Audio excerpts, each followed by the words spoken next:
Real life starts after you die. The purpose that God made us for is realized in eternity. That means all the stuff that we do here is a means to an end. That's everything.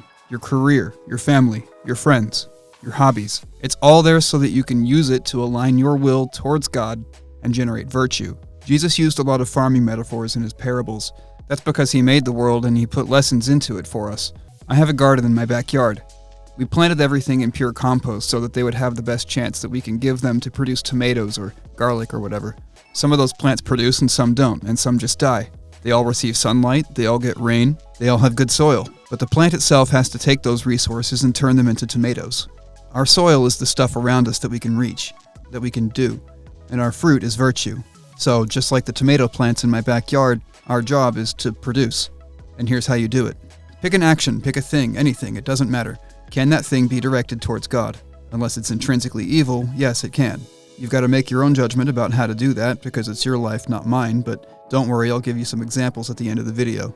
You've got church, family, work, hobbies, praying, reading, driving, doom scrolling. Okay, so you've picked a thing. Now go do that thing and find a way to direct it towards the will of God, and then do it as well as you possibly can. This process will generate virtue. The more virtue you have, the easier it is to direct things in your life towards God, and the easier it is to commit more energy into it. I've labeled this bar power and this bar efficiency because power times efficiency equals the change in virtue. Let's say you're at the gym. Can that be directed towards God? By itself, the act of overcoming physical limitations increases the amount of fortitude that you have, which is a virtue. So if you go for that alone, then you've accomplished some good. What about the most God-oriented thing you can possibly do?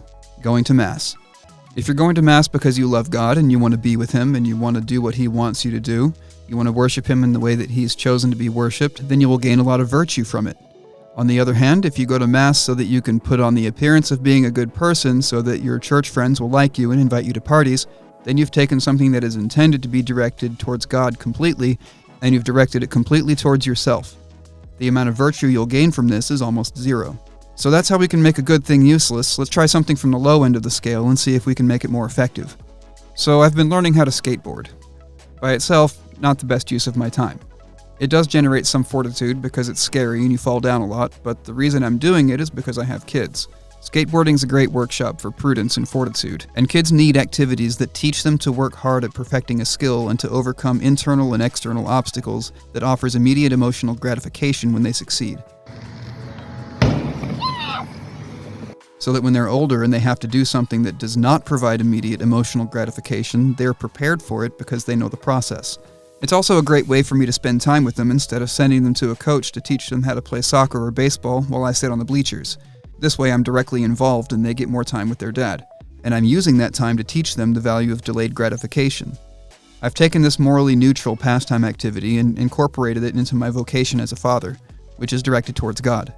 This brings me to my last point, which is that your surroundings dictate the choices available to you, and you can make choices about what your surroundings are.